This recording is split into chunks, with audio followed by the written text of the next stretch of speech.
दीदी, मैंने कभी भी किसी के साथ कुछ बुरा नहीं किया, कुछ गलत नहीं कहा, पर फिर भी कई बार लोग मुझसे कटे-कटे रहते हैं, बात भी ठीक से नहीं करते। ऐसा लगता है जैसे वो मुझसे दूर रहना चाहते हैं, बिना किसी वजह के। मैं खुद से पूछती हूँ, मैंने क्या किया? लेकिन कोई जवाब नहीं मिलता। रीना बहन, आपने एक बहुत ही गहरा सवाल किया है। हम सब यही सोचते हैं कि जब हम किसी को कुछ बुरा नहीं कहते, तो हमें ऐसा व्यवहार क्यों मिलता है? पर क्या आपने कभी ये सोचा है कि हमने भले ही उन्हें कुछ कहा नहीं हो, पर हमने उनके बारे में क्या सोचा है? क्या मतलब दीदी? जो मैंने मन में सोचा, वो भी असर करता है? जी बहन, शब्द तो बहुत बाद में आते हैं। हमारे विचार, हमारी भावनाएं और ऊर्जा, यही असली संवाद है। जब आप किसी आत्मा के बारे में कुछ दिनों तक, महीनों या सालों तक सोचते रहते हैं, जैसे वो तो मुझे समझते ही नहीं, उन्होंने मेरा साथ नहीं दिया, वो हमेशा ऐसे ही करते हैं, उन्होंने मेरे साथ ऐसा क्यों किया, ये विचार एक ऊर्जा बन जाते हैं और यही ऊर्जा उस आत्मा तक पहुंचती है। मतलब मैंने भले ही कुछ नहीं कहा, लेकिन जो मैं उनके बारे में सोचती रही, वो उन्हें महसूस होता रहा।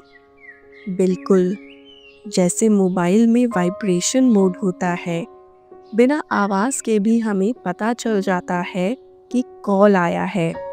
बिल्कुल वैसे ही आत्मा भी दूसरी आत्मा की ऊर्जा को महसूस करती है, चाहे शब्द बोले जाएं या नहीं। मैं आपको एक सच्ची कहानी सुनाती हूँ रीना बहन। एक बार एक माताजी रोज मुरली सुनने आती थी, बहुत ही सीधी साधी, लेकिन मन में बहुत पीड़ा लेकर। उन्होंने बताया कि उनका बेटा उनसे बात नहीं करता, बिना वजह ही गुस्सा करता है और दूर दूर रहता है। मैंने उनसे बस इतना पूछा, आपने कितने सालों तक अपने मन में उसके लिए नकारात्मक विचार रखे हैं?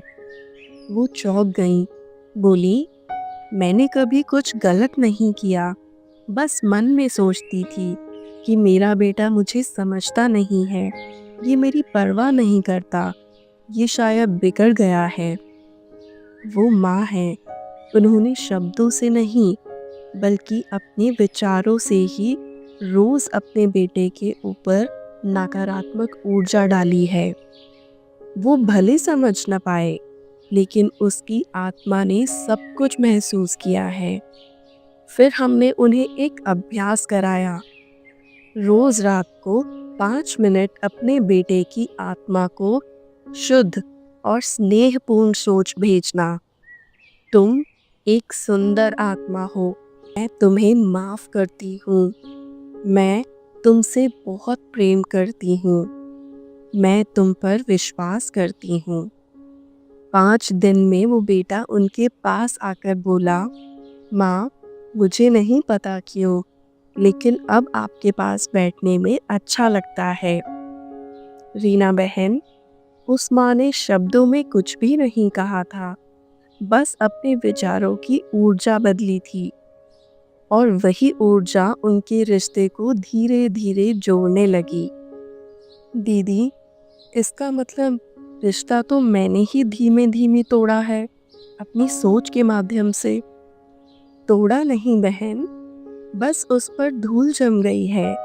लेकिन अच्छी बात ये है कि जैसे धूल साफ हो सकती है, वैसे ही ऊर्जा भी शुद्ध की जा सकती है।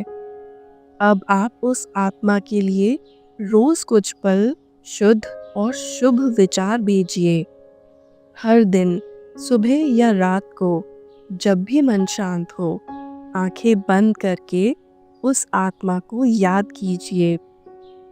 मन में कहिए, तुम एक प्यारी आत्मा हो, मैं तुम्हें स्वीकार करती हूँ जैसे भी तुम हो। तुम्हारे साथ मेरा रिश्ता बहुत सुंदर है और अगर कभी पुरानी बात याद आ जाए तो बस मन में दोहराइए, अब मैं पुराने को जाने दे रही हूँ। अब मैं इस रिश्ते को दिव्यता से भर रही हूँ। दीदी, अगर सब लोग ऐसे ही सोचने लगे तो शायद कोई रिश्ता टूटे ही नहीं। रिश्ते शब्दों से नहीं, ऊर्जा से बनते हैं बहन। जब हम किसी को शुभ सोच भेजते हैं तब सामने वाला बदलने लगता है, बिना कहे, बिना समझाए। अब मैं समझ गई, असली संवाद शब्दों से नहीं, संवेदनाओं और ऊर्जा से होता है।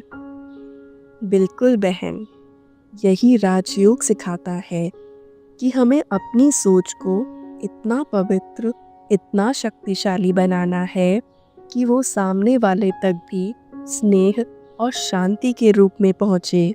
ओम शांति।